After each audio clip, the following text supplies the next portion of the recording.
Hello everyone, my name is Karen Swanston. My name is Graham Milne. Welcome to Lights On Still Scared. Each week we delve into ghost stories, hauntings, folklore and paranormal mysteries, sharing the tales, legends and experiences that continue to fascinate us. So whether you're a believer, a skeptic or simply curious, settle in and decide for yourself. Because after what we're about to tell you, you might just leave the light on tonight. Lights on, still scared. You can't hide from what's already here. Can't run, can't breathe. Something in the dark remembers me.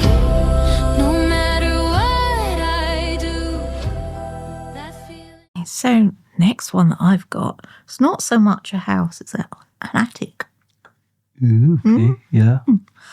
Berkeley Square in Yes. Mayfair, which is a very nice yes, very part nice. of there. So, yes, number 50 Berkeley Square.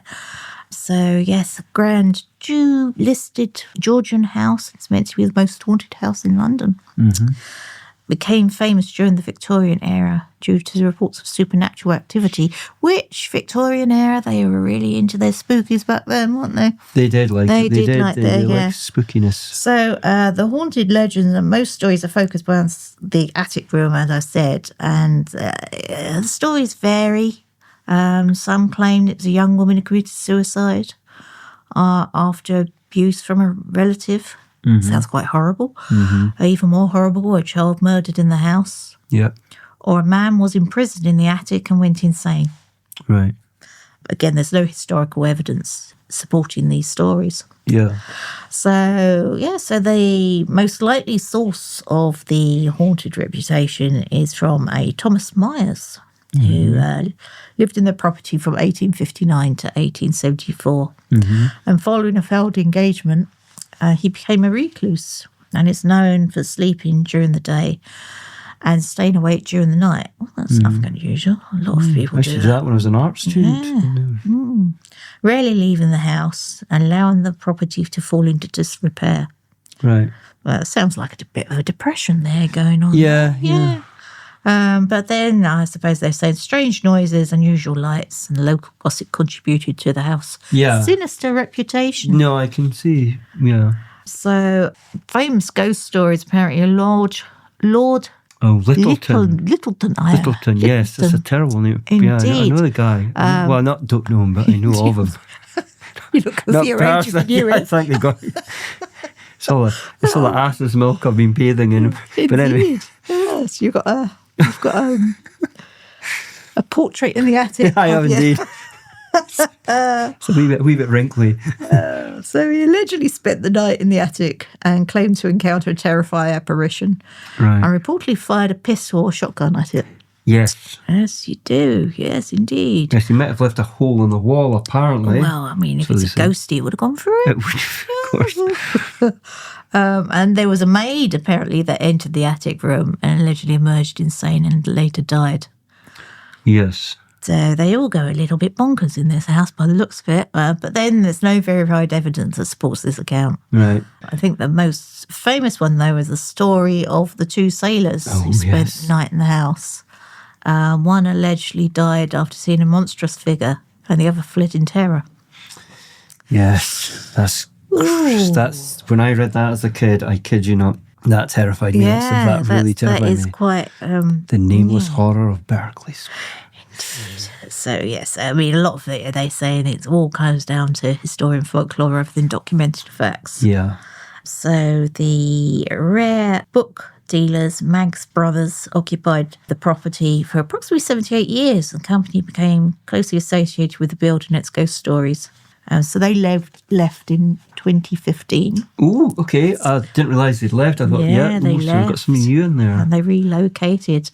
So now, apparently, the current ownership has been vacant since February 2020. Got you. And number 49 and number 50 are now being part of a combined renovation project. So apparently what they want it to be is a spa place. A what? A spa? Spa, luxury wellness destination. Crikey. So they are proposing spa treatments, hydrotherapy pools, physiotherapy services, massage therapies, yoga and mindfulness. spaces. Oh, And it's going to be a private membership club. how long that'll last? Lovely. So were you there doing your yoga downward dog in the attic then? Might be a bit Nose dive interesting. out the window, maybe. So, yeah. There's two things I'd like to say. One, that's a shame in a way, because from the photos I've seen of Mag's brothers, it looked great. It was lovely. I mean, I'm certain, I could be wrong, but I'm certain that might be brutally done up and ruin the beautiful. Yeah, I mean, the fact that they've next door as well, they're going to be knocking them through. And what a it's gonna shame. Also, if there is any genuine spookiness there, will it not sort of rustle things up a bit? It will rustle things up. I'm sure it will, because that's usually what happens is, redevelopment and everything usually upsets the spookies. Oh, yeah. I read an article about this not so long ago, and I wished I could remember the details, but it was online, and it was interesting, because this guy had gone right into the old history of it, and it potentially was haunted. I mean, I know there's, as you mentioned, a lot of these quite famous stories with sailors and stuff like. I can't remember, sailor stories was something that was put around by Elliot O'Donnell or somebody like him at the time. These sort of Victorian ghost hunters. It was kind of because there's been no. I think people researched the fact. I think they had the name the ship. I can't remember the name. It was the Neptune or whatever. But I can't remember if that's the right name. But they did research it and found there was no such ship. So all this kind of seems a bit kind of tenuous. But I believe that there was a couple of deaths in the building, and because of that, this story kind of came up from that. I mean, there would have been, I suppose, deaths anyhow, but the Maggs brothers themselves, they, on their website, there was a couple of pretty interesting stories. So they did, I think, have a few experiences themselves. Doesn't surprise me at all. It's got the age, it is huge. There has to have been people passed in it. They had servants, probably didn't have a very good time, among many other things. So yeah, I don't know. Yeah. And if those stories about all the suicides that are in this particular attic are true, then that would contribute towards, I suppose, the hauntings as well. Absolutely. I'm going to talk about somewhere completely different. I'm going to talk about Scale House in Orkney. So we're getting very far up north I was going here. to say, we're going a bit far. A bit far up north. Indeed. Now, I've not been to Orkney in my life. I'll be honest. I know a lot of people have and they recommend it. And maybe one day I will. I mean, it looks like a pretty amazing place, but I've not been. But this building called Scale House, which you can see online, it's rather nice. It's a 17th century building, but it's next to Skara Brae. And I think a lot of people go there and they visit, and I think you can. There's obviously a restaurant, what have you. You can stay there. As far as I'm aware, it's like I suppose a house you could visit and have a look around. It's a historic house, if that's the right word to use. So Skara Brae is the main draw, I guess, for it. It's quite interesting when you see the aerial views of it. You've got this Neolithic site right next to, the 17th century building. But there's a lot of stories there from it, and I did speak to several guides recently, and I was passed on a few wee nuggets, which was rather nice. Always love it when people tell you stories, but nice, isn't it? Accommodating. Yes. So probably one of the most interesting ones recently was a new worker there, a guide, and he was wondering about the building, and apparently at one point there's a rather long corridor, which is obviously of a certain age, and he was walking around. And there was a woman coming towards him wearing a long black dress with her heads down. And he passed by and he said hello, because he thought she was there for a reenactment. And then went downstairs and commented, who was that person in the black dress? They were slightly rude for not. And I thought, which woman? The one for the reenactment? Oh, there's no reenactment going on. So this was like a random. Right, okay. But interestingly, completely solid, and brushed by literally an inch from them. So that was quite an interesting one. There's another one which is quite interesting. This is a woman called Tina told me this story. So they had a gardener employed there. Now in winter time, obviously there's less gardening being done. So basically the gardener's job is now to go in the house and do all the repairs. Right. And there was all things like leaks and such in these big houses. So anyway, he's got to walk about and check all these things. So he goes up and he checks out these different rooms. And he went to what's called the long room, which I believe is like one of the main halls there where, would have been the master's hang out, as it were. And there's a little ante-room off it, and there's a set of stairs. So he went up the stairs and at least another little random room, which is empty. Another look around, all is good, and he goes back down. And as he's walking down, he hears behind him an ominous creaking sound, like that. So he goes back up, just thinking the door swung open, but it's not. So that's very peculiar. So he goes back, takes the latch. It's one of those outside latches. Click, click. Nothing there. Goes back, and the ominous creak then goes again like that. So again, he goes back up. Like the sound effects. As he does. Yeah, do you like that? Could do all sorts, really. So he goes back out, he folds a bit of newspaper up, shoves it under the door, and creaks again. And doesn't go back up this time and runs. Because there's no way it should have opened. But it hadn't opened. It was just like, it was like a phantom door, a ghost door. A ghost door. But the other one was not doing very much. But my favourite, I have to say, was that recently there was a young woman who'd gone there with her child in a buggy and was having a look around the house. Seemed really interested in, history, because we were chatting to the guides, and they were all, what a lovely person, chat. And this woman then went into the dining room, which was just off the main entrance, and then heard this great big horrific screaming. I'm not going to do that, by the way, thankfully. Do you want me to do it? Yeah, go for it. Arg. Arg. So the woman comes running out, terrified, absolutely hysterical, and says she went in there and she was taking a photograph, and this girl appeared in the lens, ran right up to her and put her face against that, which was really terrifying. And she pulled that away, and there was nothing there. Oh, that is creepy. Yes, so she's kind of freaking out by this point. So they get her sitting down. She's quite hysterical, and they ask her about what she looked like, and she said it was her. So they point to this picture of a young girl in the room who coincidentally was the previous owner, Elizabeth Scarth, who'd actually just passed away. Really? Yeah, which is a really cool story. Yeah, she was very upset about that. Well, I would be as so, well. So the young goes, yeah, I know, because that was pretty wild. So that's Scale House. Interesting. Interesting. So yeah, they've got like multiple spirits there. There are others. There was a few others that they did mention, but that's the ones I thought I'd share with you today, because certainly the ghost one with the girl on the camera, I thought, I don't like the sound of that. No, I don't think I would like that. It's like she didn't want her photograph taken. No. That would explain it. I just say that our attempts to doing a scream there sounded more like a couple of pirates. Well, that could be for a future episode. That could be for great. We could save that for later. Yes. Right. We're going to Granny's house now. Who's Granny? My granny. Oh, your Granny. My Okay. granny. We're going off I was to the intrigued granny. about that. I thought it was Granny's house. Is this some famous building I should know about? Granny. Oh, very good. Did you like to go to your granny's? I did like to go to my granny's. Thank God there was no ghosts. It was Yes. cake and tea, if I remember. Yes. Well, there's cake and tea at my granny's, but I didn't like going there. All right. Oh, mine was nice. No problems. So my granny lived in an old Victorian house. Aye. She lived in Sutton. Sutton. Sutton. So my nice mid-Surrey accent would say Sutton.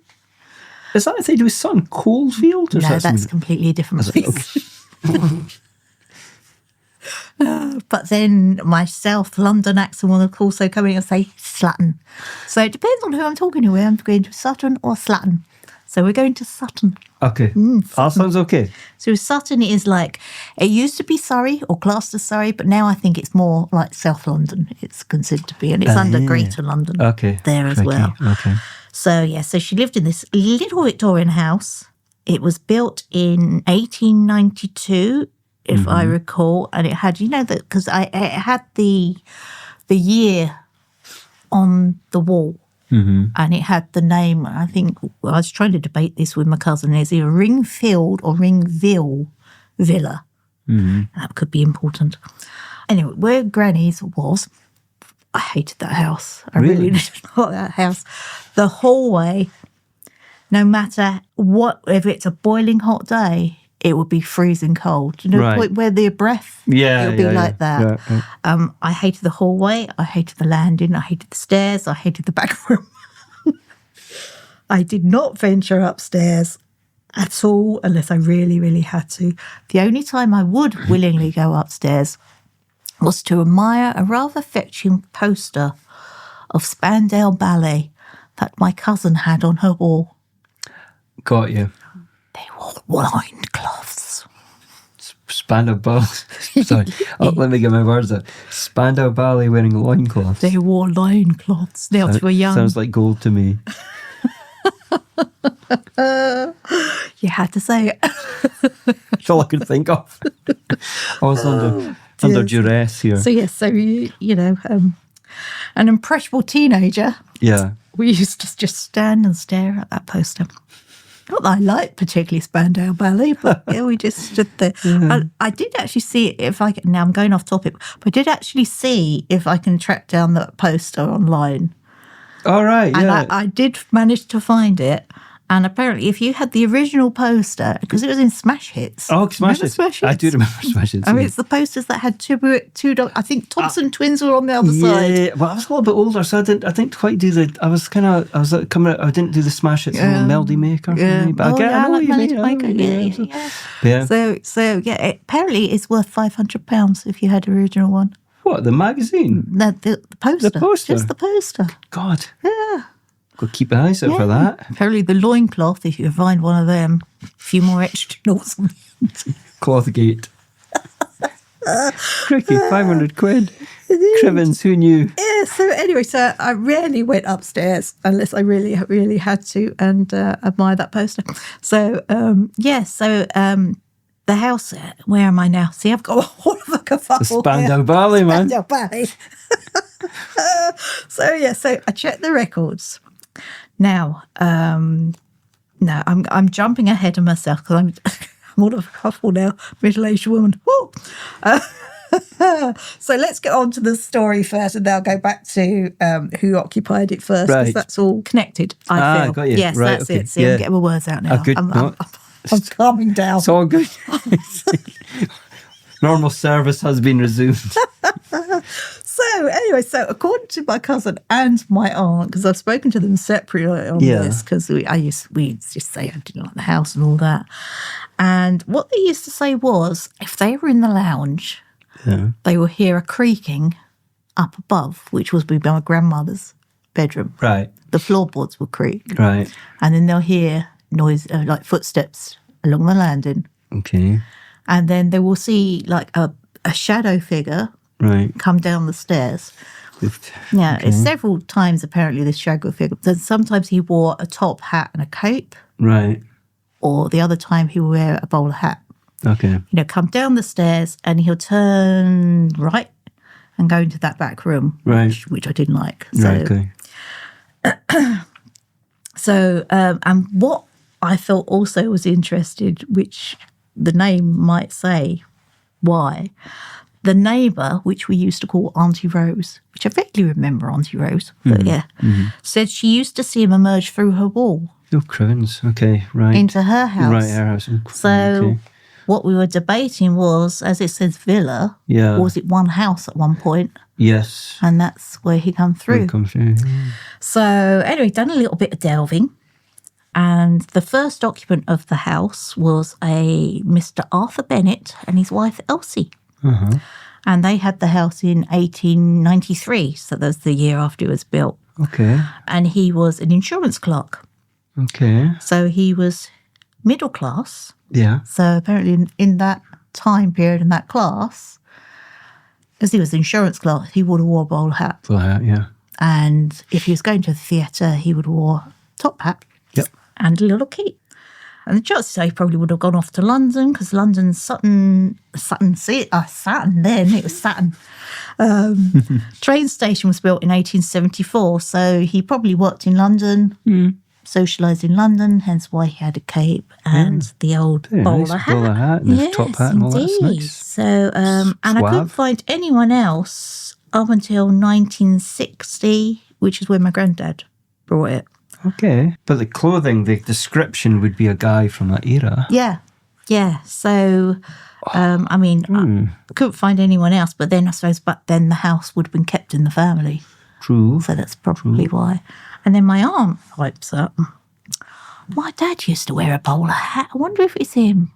Really? So, possibility. Yeah, I suppose. It might be. Topper might be him. Well, maybe. But or it could be the same entity. Yeah. Even, I suppose people did wear top hats, even Yeah. into the early 1900s, Yeah. didn't they? I mean, it wasn't just Victorian, but... Yeah. So I didn't, I mean, it goes to all the places where I didn't like in the house. I didn't like the back room. And apparently my great aunt died in that room. And my granddad died in the other room as well. In Yeah. the main room as well. So, yeah, so that's an interesting little one. Can I tell you about Uncle Jack now? Oh, yeah, please do. Yes, please do. Right, Uncle Jack. Now, I vaguely remember Uncle Jack. My dad was very particular as to who we actually visited, I think, because of the family. I'm thinking, who's them? I don't know them. So, Yes. my cousin told me this story. So, my Uncle Jack was my grand's cousin. Right. But they got on quite well. And when his wife passed away, he used to go around there for tea. He was quite partial to her fairy cakes. And he used to do a special knock on the door.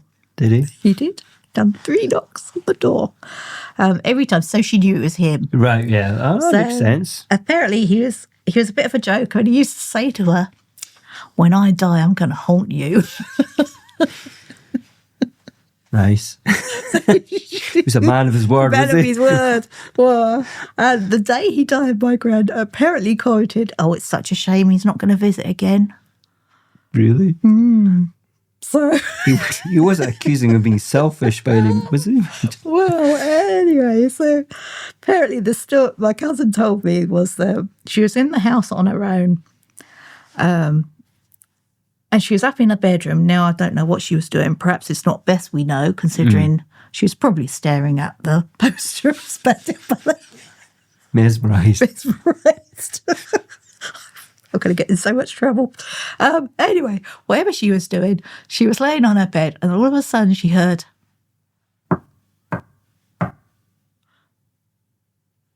I'm pausing considering where we are. We might hear a knock back. That would be interesting. And she probably, words to that effect, oh golly gosh, Martin Kemp, what was that? Yeah. So Yeah. she was rather quite shocked as to what it was. And That's wild. when my gran and my aunt come in, she said, well, I heard this. She said, you know, and they said, oh yeah, we hear that all the time. Really? Yeah. She said, yeah. She said, no. And she said, well, why didn't you tell me? She said, well, we didn't want to frighten you. It's a bunch. So, yeah. So that was Granny's house. God, So that's wild. it would appear that a few years after my gran died, it did change hands a couple of times. It could have been the house market and stuff like that. Isn't it interesting? These people, I love the personal stories like that, because it's like everybody always thinks, well, ghosts got to be in a big old castle, and it's like, how many people have actually experienced that? It's been a So few, it'd be interesting, and I won't know now, but it'd be interesting to see whether the Top Hat Man comes down the stairs still, or... God. Do you think maybe the two buildings, replaced an older building, or do you think it would have just been that building in 2 halves? Well, I suppose the time period would suggest that guy was from then, from when it first built. The fact that he goes through walls is interesting, because that would indicate perhaps it was one house. But all the houses were all split into 2. Yeah. So it could be that at one point they were all the houses in that row Yeah. were one, and they've been now put into 2. Yeah. Yeah, strange. Or he just fancied going to see Auntie Rose. Yeah, yeah. I know it's weird, because I think a lot of people get freaked out by the idea of seeing a spirit. But I suppose with somebody, you liked or knew you, it's probably less... Well, it still might be frightening, wasn't it? I think some people don't like the idea of it at all. I mean, I quite like that, I think some of the happens, they're ripped in on the ground, I'll admit. It's not like it's a regular I occurrence. suppose if you know the person, then that could be a comfort, couldn't Yeah, it? it could be. But sometimes, depending... Well, if they turn up with no head or anything like that. Yeah, really. Or a coach. Or a monk. Indeed, pesky monks, God's sake. I was this woman I knew, she used to apparently see a monk in her bedroom. Oh, no. Yeah, but it was like, in fact, it was a few people in the same street saw the same thing, but the area was actually owned by our bro, the Abbey, so there was monks there all the time, but they just randomly popped up in people's house, council houses again, so it just randomly pop up.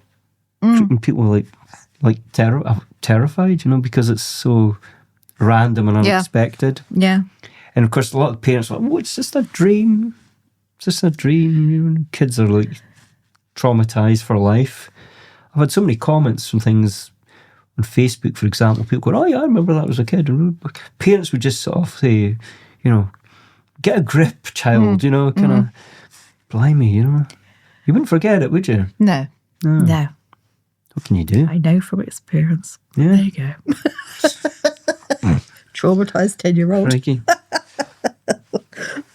Well, I'm going to talk about a place called Ardagh Lodge, which is near Fort Augustus.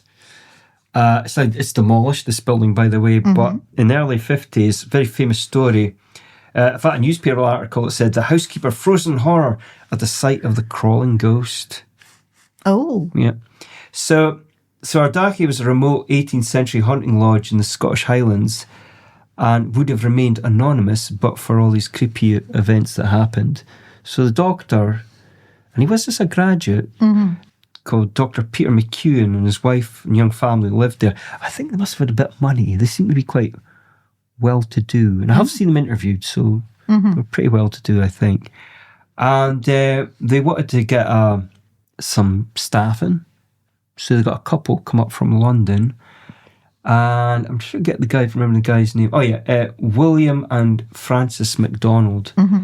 So they arrived from London. Now, it was a heck of a long journey. So by the time they got there, they were obviously worn out. And people suggest because the woman was worn out, she was so fragile and hadn't rested properly. But anyway, they sat in the chat and they got good references from them. And so that was all very good. But then, very soon after they'd gone to bed, the McEwens were woken up by the new arrivals chapping on the bedroom door, sort of slightly anxious, saying, "Oh, we're hearing these knocking sounds, we're hearing these weird sounds." And so they were like, "Oh, well, I'll come with you and have a look." So they all went through and had a look. And search revealed nothing. So they retired for the night. Around 20 minutes later, the McDonalds were then back at the door of the McEwens, insisting there'd been further noises. Baby's exhausted by this point. And so they said, "Look, we'll have a different room." So they moved them to a different room, and that was all good, and put fresh linen in and all that kind of stuff. And then the woman said that she was in the room. Quote, "She was in the room." Right. So they were all kind of, "Well, who is she?" kind of thing. And she was pointing, then asking if everybody could see her. So the McEwens were like, "No." But this woman's getting more and more hysterical that there's a woman in the room. So they all went downstairs, cups of tea, whiskies, chat. A rational fear now creeping in. And she's describing seeing an apparition of a woman with long straggly hair wearing a hat with a shawl upon her shoulders. And she stated that the woman appeared to be shielding her face with one hand and beckoning with the other. So they really didn't know what to suggest. So they decided then to move the couple into the room next to theirs. So they all agreed. They all settled down again. So, this is the middle of the night by this point. Yeah. And again, there was another commotion. And the woman who'd come from London, Frances, was now claiming that she'd seen an elderly woman crawling across the floor towards her. Oh. Crawling on her hands and knees with a candle ahead of her like that. And pointing at the space, and the homeowners were freaking out, obviously, but they couldn't see anything. So this was what they did. So they were put into the parents' cottage to sleep for the rest of the night. So Peter McEwen was a member of the Psychical Society, made inquiries, and spoke to a neighbour nearby who had known the previous owners, and they had been an elderly couple, and latterly the woman had suffered from dementia and had become partially paralysed, and her husband had tried to help her, but she would get up in the middle of the night and crawl about the house, convinced there was treasure under the floorboards, like that, the candles. So it was quite creepy. Anyway, the other thing was, so this woman had died about 1950. So anyway, they'd set up an investigation, so they got people along to investigate, and the people from Psychical Society were literally watching over Frances as she was lying in her bed, but she kept on these vivid dreams and was shouting out things, and she would shout things like, the rose tree, neglected, it's coming, just random words like that. And when they asked the gardener about a rose tree, he said, yeah, there was a rose tree there. And it had been the previous owner's favourite tree, but it had been chopped down, which had obviously upset her. So there's always been this debate, was Frances actually a medium psychic? Was she just making things up? Or delusional? But yeah, they went back home. They were there literally 2 or 3 days, and off they went back to London because of this woman, because she couldn't settle. She was hysterical. She was terrifying everyone else. So Peter, who's the McEwen's, the owner, relocates to Ballater, and the house fell into disrepair. It was demolished in 1968, and that was it. But in the area, the garden's still there. So it's a garden, essentially, with no house. Yeah. There, a ghost, a spirit of an elderly woman, has been seen by locals wearing a hat, picking flowers with a basket. So interesting, the story was so, was such a big thing that on the 28th of January 1977, the story of the crawling ghost was immortalised by the BBC in a paranormal docudrama series entitled Leap in the Dark, which is very good, by the way. And it starred Neil McCarthy and Jacqueline Pearce. Both great genre actors from sort of spooky things. She was in The Reptile. Peter McCarthy's been in tons of things. Clash of the Titans, really good actors. I really enjoyed it. I thought it was good. It's slow. It's 1970s, slow burn, spooky. I thought the acting was good. It's atmospheric. But what's interesting is that interspersed with the actual acting bit, they interviewed the original gardener, original locals, the nanny, I believe, is interviewed, and the doctor who owned it. And they all gave very credible accounts of this thing. So potentially it was a genuine haunting. But they couldn't say it, only she could, because I guess she must have been psychic. Yeah. So that was that. Dacky Lodge. Lovely. I know. Well, That seems a bit creepy, though, It's on isn't YouTube. It? Yeah, I'll have to have a look at that. That's a grand, good old little docudrama that is. Right, so we're back in London now. Are we now? No, we're a little bit further from Saturn. Okay. We are off to Cock Lane. No, yes, that's a very infamous poltergeist case or something, is it? Ghosty stuff? I can't remember. Ghosty stuff, yes. Yes, so it's not 1972, it's 1762. Yes. So we're in London, 1762, and it's one of the most famous ghost stories in British history, allegedly, yeah. So it involves a dead woman who's supposedly returning from the grave, accusing her former lover of murder. And the ghosts become known. Now, I must admit, the 10-year-old in me chuckled away at I'm this chuckling now. Don't. Scratching Fanny of Cock Lane. Some could say you get cream with that. But yeah. Anyway, I'll stop. Behave. Okay. When I saw that earlier, I knew it'd be trouble. Oh, blimey, don't. Please don't. That story, as it's known as. Okay. Anyway. Professionalism returns. We're back in the room. Anyway, Part 2.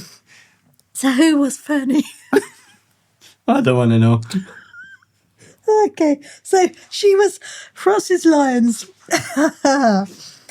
She was the sister of William Kent's deceased wife. And after his wife died, Kent and Fanny became a couple. And they lived together as husband and wife. Oh, dear, excuse me. Oh, yes.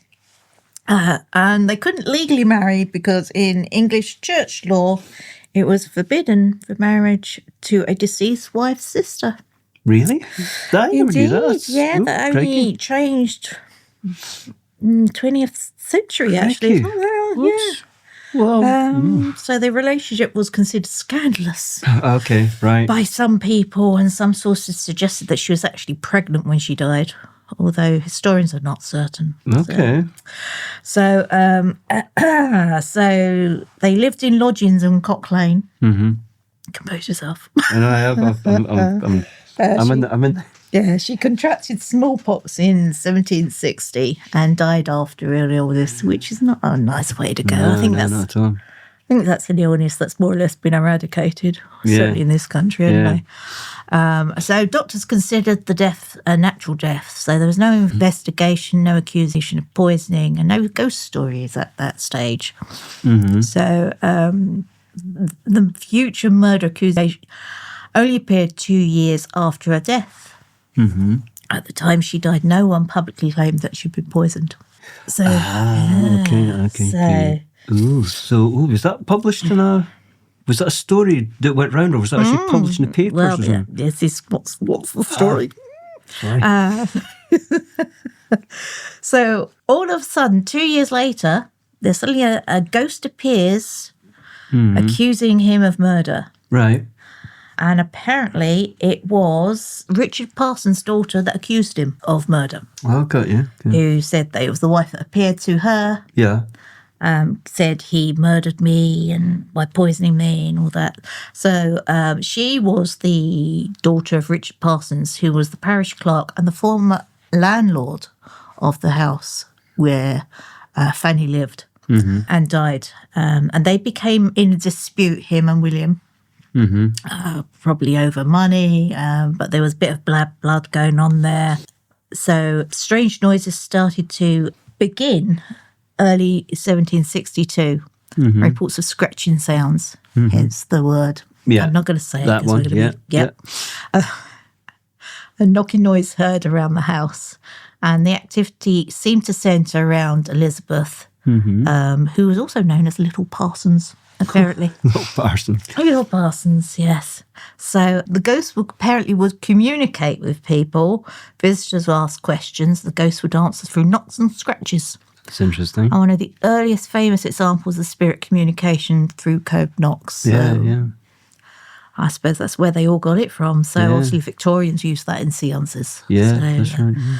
And the ghost eventually identified herself as Fanny and claims that William Kent poisoned her with arsenic. Okay. So one of the stories was she was going to appear at her coffin on the anniversary of her death. Yeah.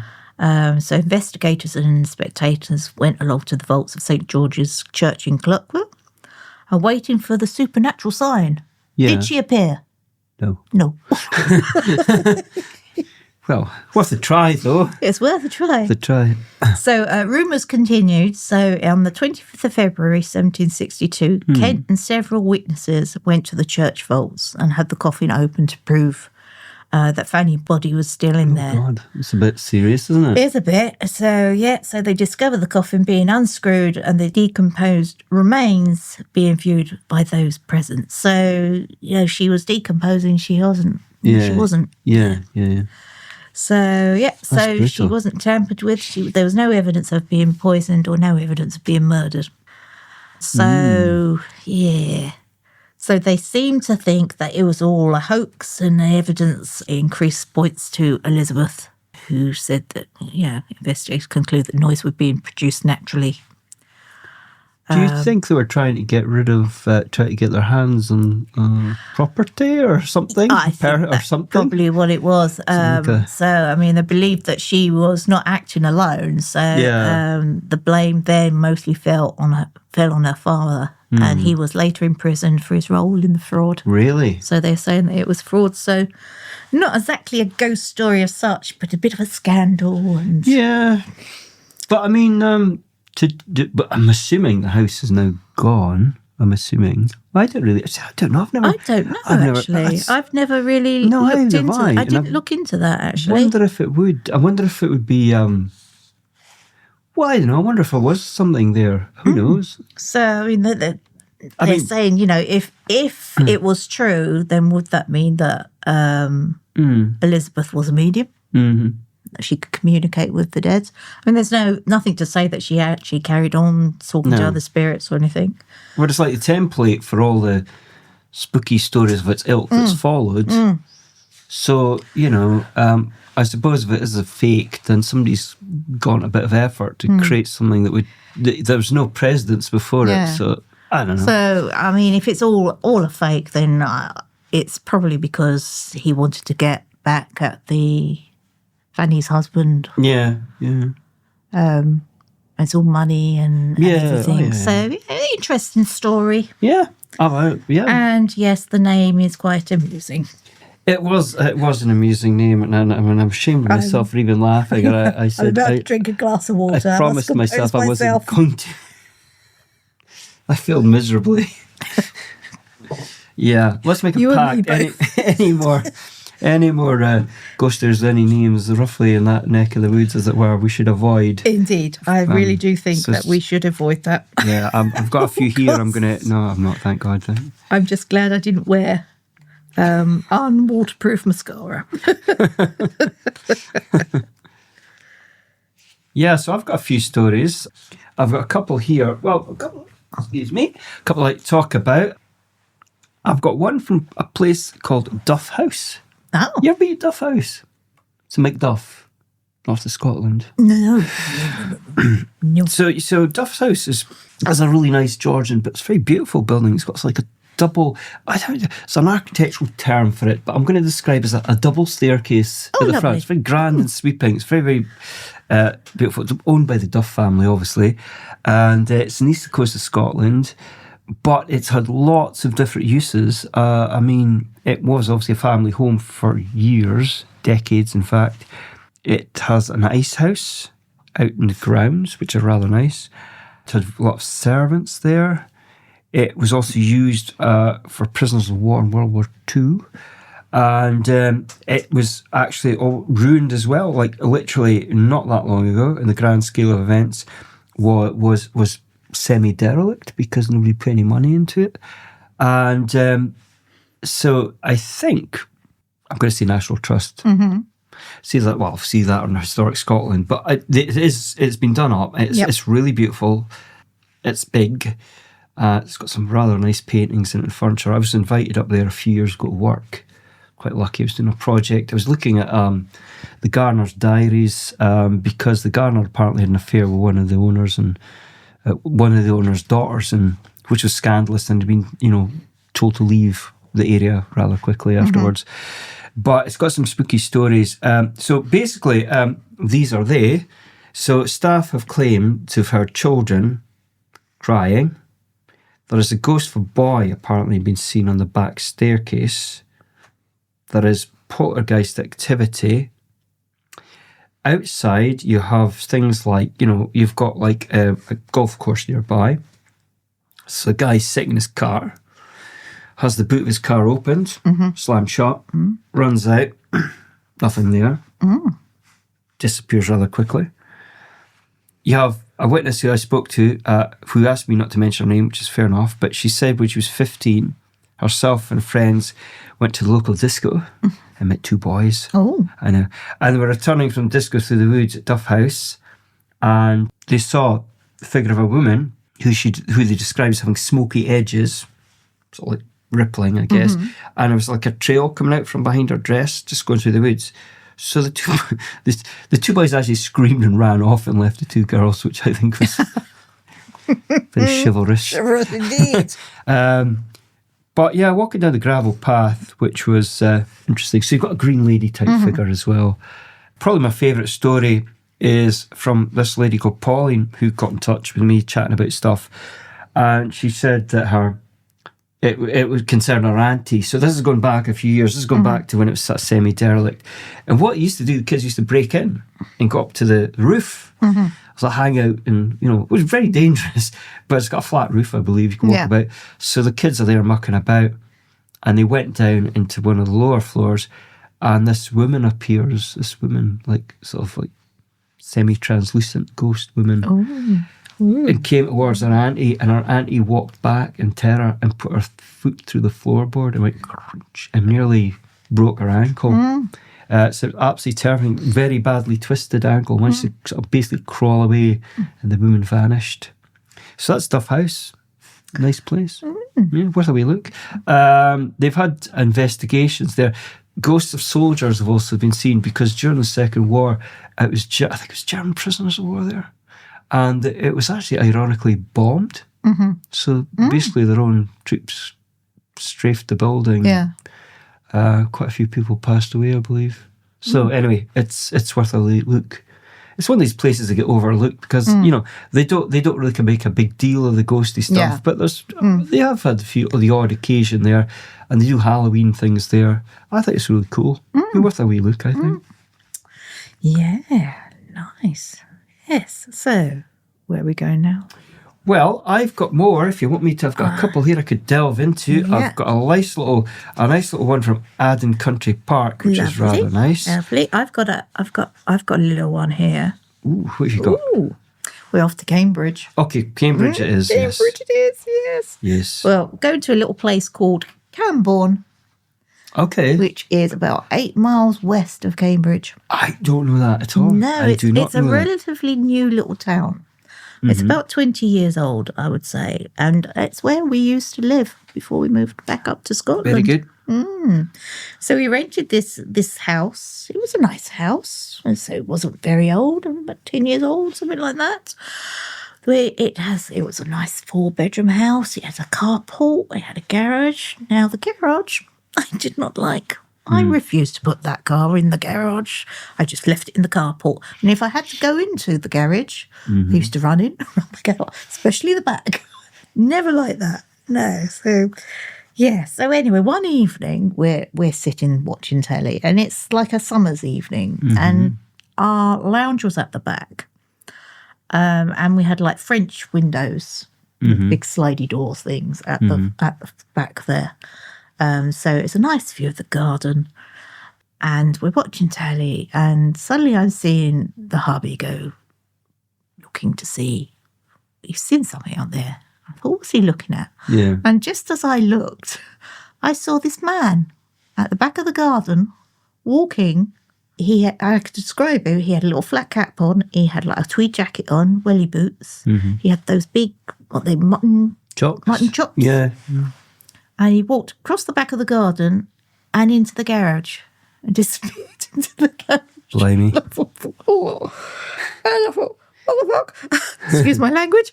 And Did you think it was a real guy, though, to begin with? Or did you just realise? I knew, well, as soon as I saw him disappear into the garage, I thought you meant going through the door. No, literally disappearing into the garage. Okay, yeah. But I mean, he was solid to yeah. me. Isn't it interesting? Yeah. And he, somebody said to me, so, did you see that? I went, what did you see? I saw an orb.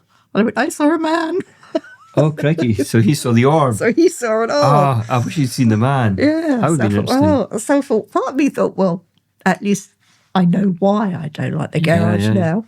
And I thought, well, I'll make inquiries. Well, I'll do a little bit of research as what it was, that area. And it was farmland. The whole of that area was a farm at one point. Right. Where they've built Camborne on. And that particular area where the house was apparently was where the stables were. Oh, okay. So I suppose he was an old farmer walking to do his stables. But I just thought that would explain why.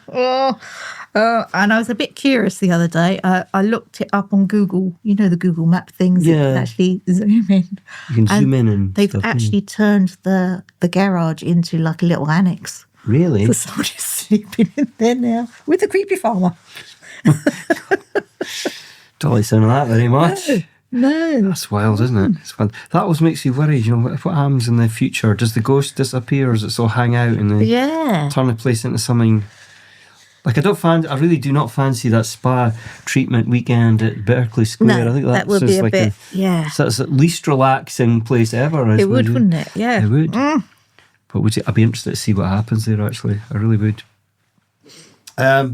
We're going to Dundee now. Oh, we're off to Dundee. Been to Dundee. So Dundee, this is what I describe as the creepy student story. Oh, okay. For want of a better word. But it takes place, it's quite an old story. It was 1974. It was an Arcadian called Shirley Brown, who was a student nurse. And she shared a flat with a pal called Gail Bruce. They were friends, they became flatmates, and they took up residence in a tenement in Morgan Street.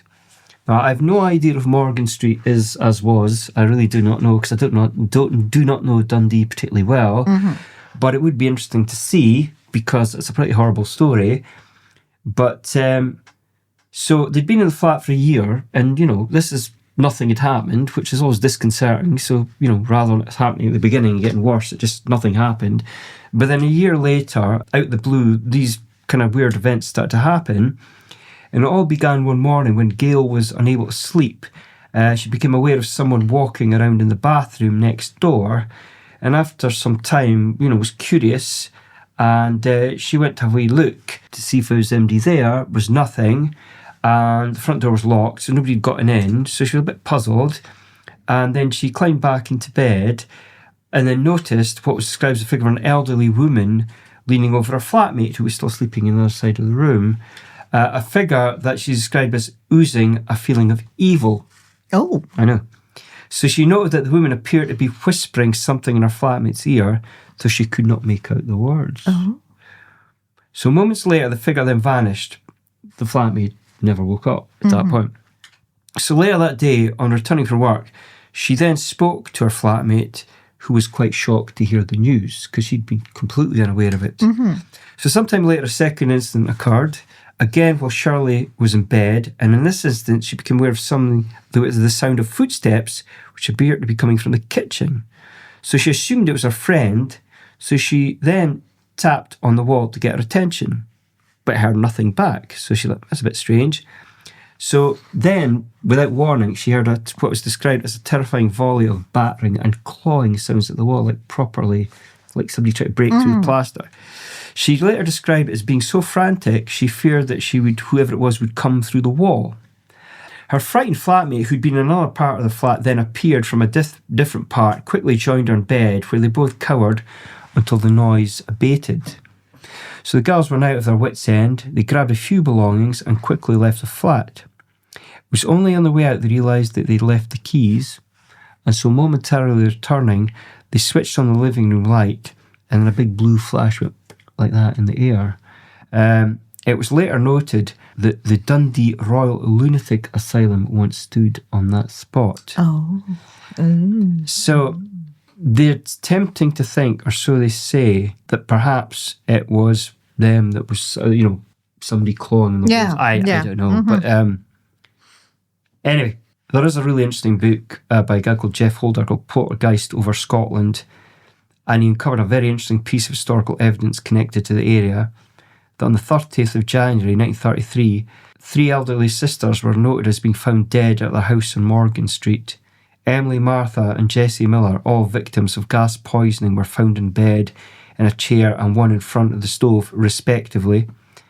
And could this terrible accident have been the catalyst for the phenomena? Anyway, we do not know if the phenomena has continued after that. It did not, as far as we know, extend to the tenants who'd moved on. But whatever it was, did appear to be angry and possibly malicious and was pummeling the wall. So I don't know. Yeah. Creepy. Yeah. Not kind of thing you want to have when you're a student. Well, no. Or any time for that matter. No. I know. Right. Should we go off to Wales now? Wales, okay. Well, we're going off to Wales. So, Newton House. Yeah, this near...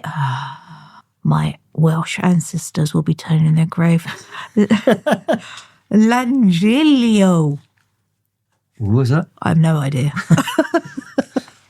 Do apologise if anyone's Welsh. Anyway, so this house, it was the estate was been occupied for over 2,000 years, with evidence of Neolithical, Iron Age, Roman, and medieval settlements. So it's got quite a bit of history going on there. Yeah, absolutely. This house was built in 1660 by William Rice, whose family claimed to descend from the Welsh ruler Lord Rice. Situated near Dynfur Castle. Oh, God. A 12th century stronghold of Lord Rice. I really must polish up on my Welsh, I think.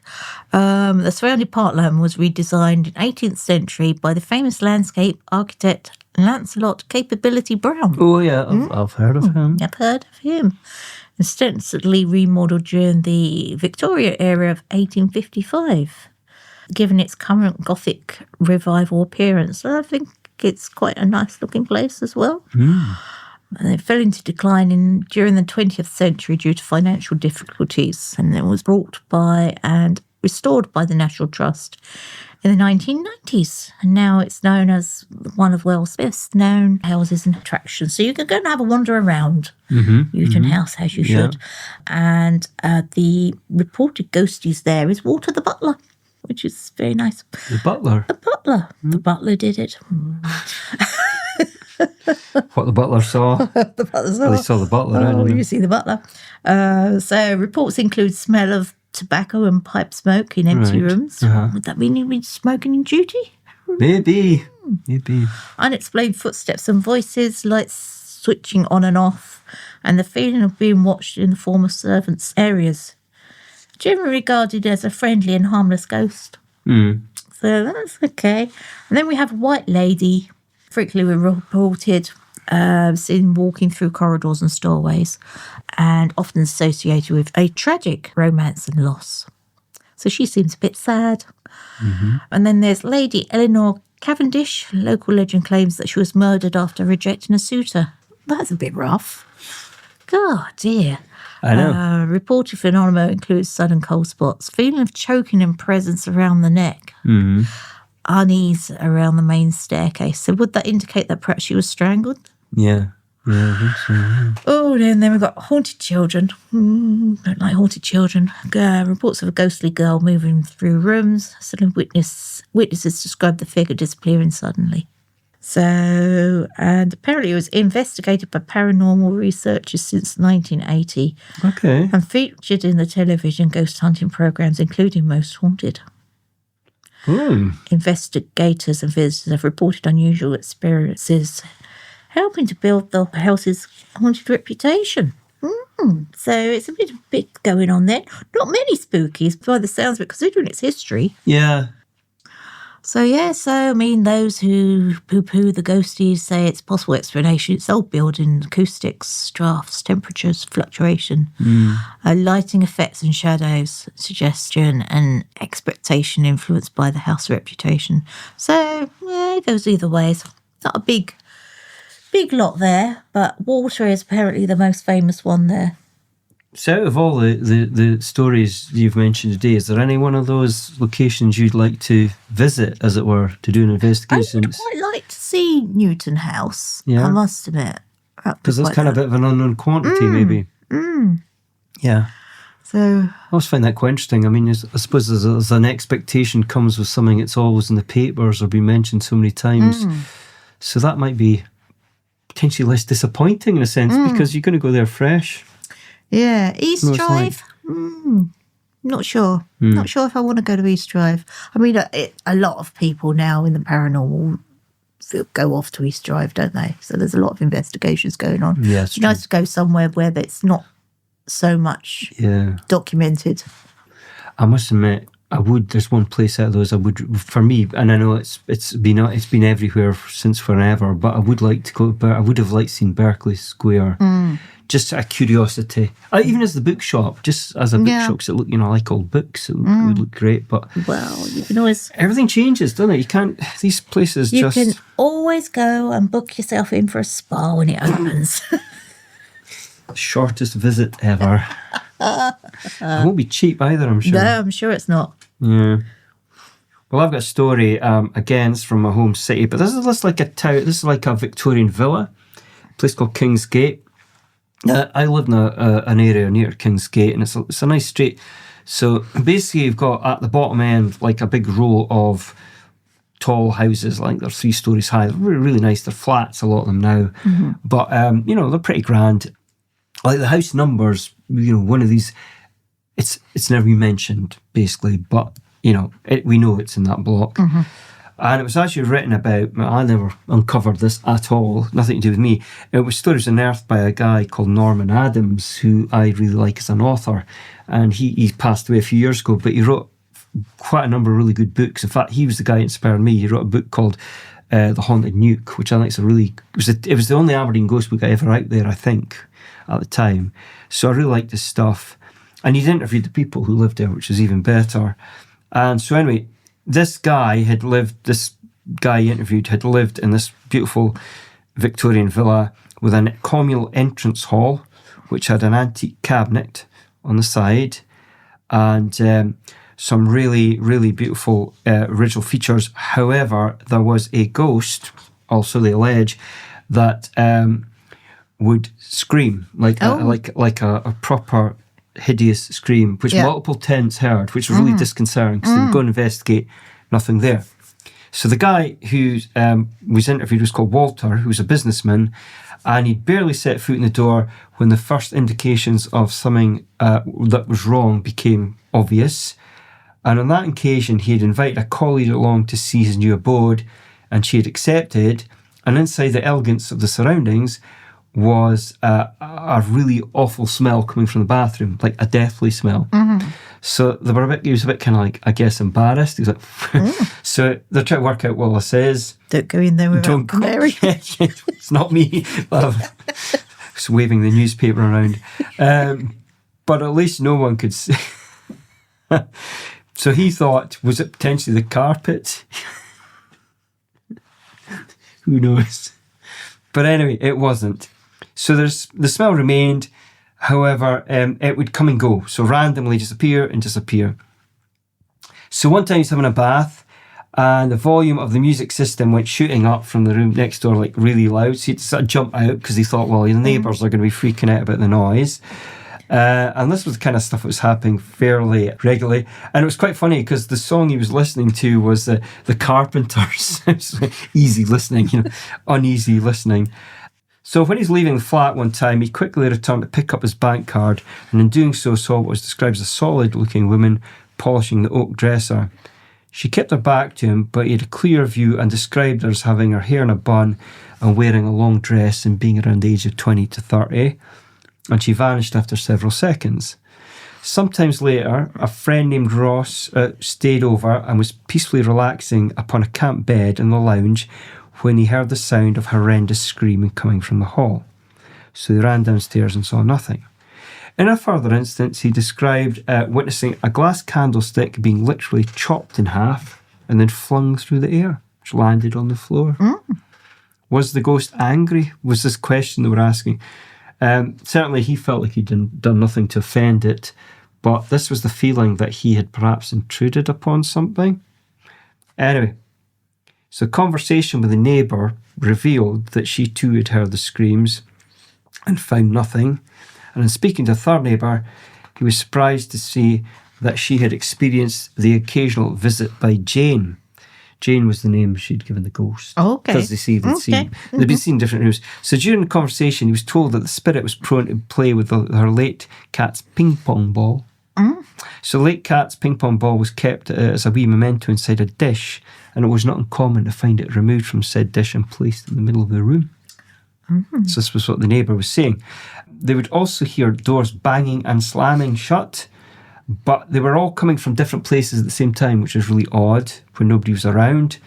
So yeah, it's an odd one. But basically, they couldn't work out who or what was causing this. What was interesting, though, that Walter confessed to have seen another spirit in the same area. When he was entering his house at one point, on several occasions, he looked up and noticed a figure of an elderly woman seated at a window in the adjoining property looking at him. And he thought, well, why she keep looking at me? Was she being nosy? So this was so regular, he began to feel mildly irked, and he did say he thought she was being nosy, like staring out at him.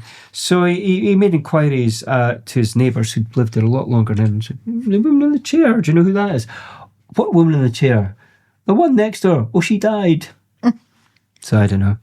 But yeah, this Jane, it was odd because the screams were heard and they were meant to be really disconcerting, but there was never anything found. And the neighbours had all seen the same thing. And the story, as I say, was written probably about 20 years ago. So I really don't know if there's been anything further than that. And I did a kind of vague idea where the house was. It could be one of 5, right? I didn't want to knock on the door. I did think about it. I seriously thought about going up at some point and saying, have you seen this book? Did you know your house is in it? But you don't want to do that because people are like, no, I didn't see that book at all. Yeah. And I've just spent £200,000. Thank you very much for moving in there. And I'm not going to enjoy staying here much longer.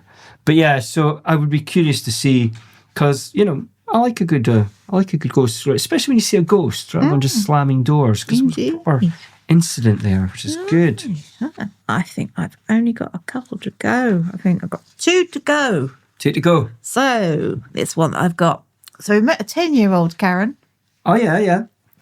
We're now going to meet a 6-year-old Karen. Okay. What was 6-year-old Karen like, do you think? She was worse than the we- 10-year-old. Aware of stuff that was going around. She was a weirdo. She really was. No wonder she used to be bullied. I don't blame her. So anyway, we're in Leatherhead, back again in Leatherhead. No worries.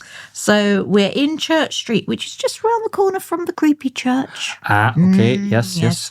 So Mum was a home help. So she used to go in to old people's houses, do a bit of cleaning, do a bit of shopping. Yes. Have a general chat. So it must have been like summer holidays, and I Right. remember it quite. And I was tagged along with her at this particular point, and she was visiting an old lady, which I've visited a couple of times. An old lady that lived in a row of cottages. Now there was 4 cottages, and they were apparently called Mansion Cottage, and they still exist. Mm-hmm. And she lived in the end cottage, and the other 3 were empty. Right. So this particular time, she said to me, "I'll go to the shops." So off strange, weird 6-year-old Karen goes, skipping down the path. And for some reason, she's turned. And I think it was the second cottage. I've turned, and in the window is this woman with a very high neck blouse on, grey skirt, and her hair up like Edwardian type. Yeah. So I thought, okay, hello. Went back after I'd been to the shops, and I said to my mum and the woman about it. Yeah. And the woman, I can't remember what she said, but she was quite dismissive. She wasn't buying into it. She wasn't buying into it, and I fair thought, enough. okay, well, I can't say anything again. And from that time onwards, when I saw anything, I never used to tell anyone. I didn't even tell my mum and dad. So I thought, that's weird. Anyway, so I'm in my 20s, and me and Mum were talking about ghosties and stuff like that. And I happened to mention seeing this woman, because obviously the house was empty. Yeah. And she said, "Oh yeah," she said, "I saw her as well." And she said, and the old woman used to see her as well. And the rumour was that there was apparently a woman had hung herself there years ago. Yeah. But I couldn't find any records of anything. Right. So, but apparently these cottages are very old. Number 1 and number 2 have timber framing dating back to the 17th century and earlier. And obviously they're all grade 2 listed as well. And I think it possibly was that one a few years back. About 3 years ago, it was up for sale. Really? And I thought, Were you tempted I was tempted. I thought, do I have a cheeky little trip down to Leatherhead to have a to look? be look around? And I thought, no, better not. So, yeah, so that was it. So you've met 10-year-old Karen and 6-year-old Karen. I think it's a good idea if you've got houses for sale to sneak in and pretend you're interested in buying it. It's a good way of having a look around, isn't it? You know? I mean, that's the only way you're going to get in there, you know? Yeah, but it's interesting that my mum turned around and said, yes, she saw her. And I thought, oh, rude. But they kind of kept it. I just like the way I suppose maybe they were looking out for you, but some parents kind of keep it themselves. And then when you get the information, like, wait a minute, you know, I want to... Yeah, God, you made out that I was telling porcupines. Yeah. Yeah. Oh, I know. It's grim. I remember one funny story about it was about a castle, but it was about Glam's castle, and this woman had seen a ghost at the castle, and of course she was a kid and got roasted by the teacher. The teacher was fuming because they'd been lagging behind, and she was like, it even gone as far as contacting the parents, saying, "Your girls are," you know, it was this woman and her pal. "Those girls are out and out liars. They made this up. Blah blah blah." And the girl was adamant she'd seen what she'd seen, and later on there'd been a documentary and as an adult which she'd seen, and it described exactly the same thing she'd seen, because she approached her mum and said, "You know, I told you so." The mum was like kind of Yeah. quick to dismiss Yeah, I things. mean, Glam's is quite haunted, isn't it? It's Yeah. got quite a few ghosts. Quite a few ghosties, aye. Now, I've got a story here from Shetland again. Well, not Shetland again, but we were in Orkney, so this is going further up. Shetland. This is the old schoolhouse, and I'm going to probably massacre the pronunciation, but I'm going to call it Olaberry, which I think is what it is, which is just outside Lerwick. And it's a poltergeist encounter from the late 1880s concerning a family home of local teacher Mr. Manson. And so it did not come to the wider public's attention until 1959 when it was reported in the papers. Yeah. So I was kind of interested because I remember reading was a forum on Shetland, and all these guys were going on about the Olliberry poltergeist, and all these Shetlanders talking about this thing that had happened, and I had no clue about this at all. And somebody says, I was scared. I remember hearing it in the news, and I couldn't sleep because the story of the wee kids with scratched faces. And I was like, what's all this about? So I got in touch with a local historian there, and he sent me through like a copy of this letter he'd got with so written. I don't know when it was written because on date, but it's an old letter, obviously, and it was purporting to tell the story of this thing. His name's Brian Smith. That's right, Shetland Amenity Trust. Very nice guy. Anyway, he gave me this paper, and I was looking over it, and it was trying to decipher it because the writing was very nice. I'm not used to good writing today, but it was interesting. So basically, in a nutshell, this Manson family. It's an unfortunate name to say. Oh, how are they not related? Geez, I know. But I'd moved in to the old schoolhouse, and they had a neighbour called Mrs. Nicholson, who was noted as being belligerent and an unforgiving character. Oh. So for starters, you're getting this feeling of them not getting on anyhow. And apparently, according to what the rumour was, Mrs. Nicholson had used an obscure grimoire procured by our merchant seaman's son while abroad, and she placed a curse upon the Mansons. It was said the book's introduction contained an ominous disclaimer stating that whosoever readeth this book shall not enter the kingdom of heaven. Oh. Now, this could all be just hogwash, but that's what they said. Soon after, lots of weird stuff happened in the house.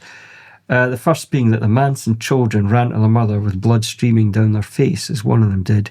Initially convinced that the deep scratch has been caused by a tussle of some description, the children maintained their innocence under questioning, and the frightened child backing up the story was unable to describe what had happened or how he got the scratches, but they just appeared in the inside of his mouth. Then poltergeist activity broke out in the house, which commenced with crockery flying from the shelves of a dresser, and soon after their clothing was found to have been shredded by claws. So Mrs. Manson, while working in the kitchen, heard a noise coming from the passageway, and in going to investigate, sensed something in one of their bedrooms, and so steeling herself, flung open the door, only to find the air full of floating feathers while the pillowcase had been torn. So it was like a wee snowstorm. And whatever it was systematically destroying their clothes. They initially had barely an undamaged garment between them. So despite the carnage, the parents never actually witnessed what was causing it. However, the children then ran on several occasions shouting, da black man, which obviously in Shetland means the black man. A man in black had been seen. And who this was, the black man was, has remained a mystery to this day. So then the maid was targeted, and the maid would be grabbed and physically assaulted to the point where they asked a local blacksmith to come in and pit his strength against the entity, in which he got the maid to sit on his knee. Now, okay, guys, fully held her tight. And this was supposed to be a show of strength, according to the story, but we'll say that anyway. But the ghost obliged by plucking her from his grasp and throwing her on the floor. She was scratched and attacked on several occasions. It was noted as saying when leaving the property and reaching the gate, all the activity would stop.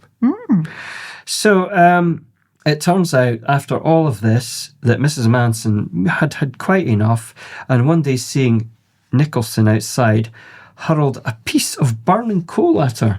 Oh. I know, which set fire to her mutch, which is a cap. And then she shrieked at Nicholson, proclaiming that if she had a knife upon her, she would have cut her, which alluded to the fact that apparently if you cut the witch, the curse is gone. Right. So at the end of the day, there was two schools of thought. They thought it might have been a trow, which I think that's the right pronunciation, which is a folkloric creature like a troll, peculiar to the Shetland Isles. It's an entity that destroys household objects. Probably unlikely. But a visiting packman who came along said to the owner, Mrs. Manson, that to get rid of the curse, she'd have to draw blood from Nicholson, and apparently attack Nicholson with a knife. slashed her, which the activity stopped. That's the story, but it's been one that's locally discussed up there for years, barely known anywhere else. Yeah. And as I say, I got that letter from the guy, and it was written, I think, probably, but it looks about 1920, sort of reiterating story, which would have been quite new at the time, I suppose, only 30 years old or whatever. But anyway, it's remained a mystery. Was it a curse? Was it a load of old nonsense? I really don't know, but people say that it happened. Yeah. Anyway, that's that. Yeah. Well, my final one, Very good. a little short one. Now, it comes from a friend of a friend. My friend said to me, I've got a ghost story for you. Very good. Very good. So she has asked me not to mention any names, so I won't that's fair mention it. But it's in the Ellens Grove Lone area, which is not that far from where I live, just off the Laswade Road. Okay. And this lady's husband apparently was a builder and built their house. So I think she's saying that, it's a new build. So there's nothing going on. One night, apparently, she's in bed and then she saw a centurion at the bottom of her bed. Oh, okay. As you do. Yeah. So she told her husband, he went, I don't believe that, So he didn't believe in stuff like that. So he poo-pooed it. He did. He poo-pooed. And one night she saw it again and then was aware that her husband had gasped and shoved his head under the covers. Sorry. When she asked him what he saw, he said, a centurion at the bottom of the bed, as clear as day. There you go. I'll teach him. So I thought, centurion? Laswade Road? Yes. So yeah, they did have a fort. Well, Elgin Hall, is it? Oh, Elgin Hoch. Yeah, there's a Elgin Hoch. Yeah. Had a Roman fort there, which is a few miles away. And they were there from the late 1st century, around 79, 87 AD. And they had substantial military installation and would have been around that area. That's so they would have had interesting. patches of the soldiers all around on that grass. So I thought, well, that's fascinating that actually does corroborate where he would be there. So isn't that strange? Yeah. I like a good Roman ghost story. It is, yeah. There's one from Crieff as well. But I thought, well, I do know that was where we are used to be all fields. And I do remember years and years ago when I used to drive around, there used to be nothing but farmland. Yeah. And when they excavated the area for, like, the area where my house is, they found Jacobite bullets, buttons, and what else was it? Coins. So they were there. And opposite was the mines. Okay. So after seeing the ghosty of the farmer, I'm thinking, am I going to see a ghosty miner or a Jacobite soldier? And now I'm thinking, am I going to see a centurion? Who knows? Who knows where this might lead? don't know. I'll tell you what I would do. I'd get a metal detector. That's what I'd be doing. That'd be great. Things like that. Wow. So yeah, cool. so that's a little one, but I thought was fascinating because the history corresponded to what she actually saw. Yeah. It's good stuff. It's good stuff. Well, thank you. Thank you for all those today. So I hope everyone enjoyed our story, and we do apologise for our sniggering. I know. Are we over keeping the that sniggering? name. Are we keeping the sniggering? We'll discuss this later. We should discuss this later. If the sniggering is cut out, you missed the sniggering. Yes, indeed. It was great. Enjoyed it. I haven't had a laugh like that in a while. I think I nearly did myself a mischief, I have to say. But we composed ourselves and carried on with dignity. Like the professionals we are. Indeed. Well, everyone, that's all from us now. We hope you've enjoyed joining us for another journey at the paranormal. We will be back next time with more ghost stories, hauntings, folklore and mysteries from Britain and beyond. But until then, keep the lights on and stay scared. Thank you.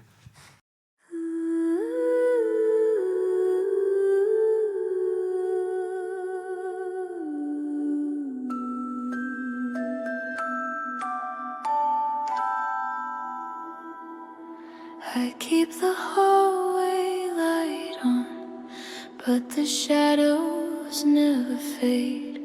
Every corner whispers whisper secrets of the choices that I made.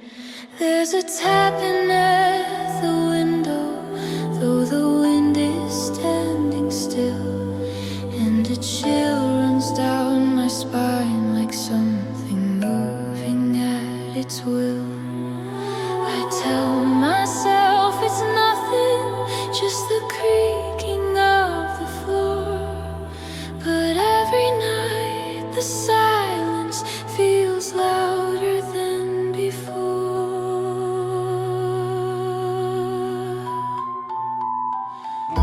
Lights on, still scared. You can't hide from what's already here. Can't run, can't breathe. Something in the dark remembers me.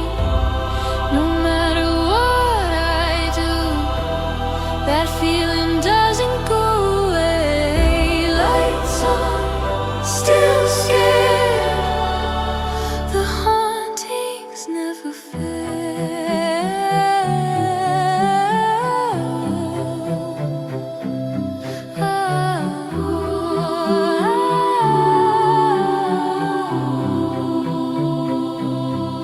There's a shadow in the doorway where I swear no shadow should be, and it moves just like a memory I'm too afraid to see. Every picture on the wall seems to watch me as I pass, like they're waiting for the moment when my courage doesn't last. I whisper little prayers to keep the nightmares from my bed, but something sits beside me, breathing echoes in my head.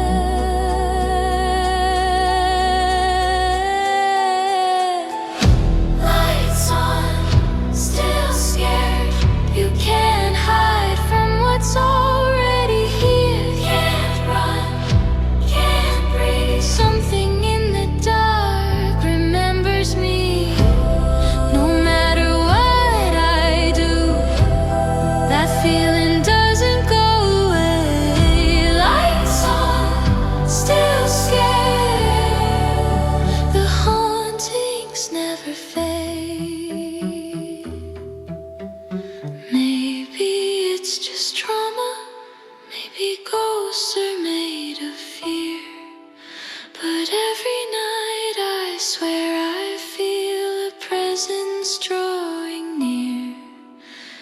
You can say there's nothing there, but tell me if that's true. Why does something in the quiet feel like it's looking through me too? Lights on, still scared. You can't hide from what's already here. Stand still, don't breathe. Something in the dark won't let me be. Even when I scream, the silence answers every shade. Lights on, still scared. Some hauntings never fade.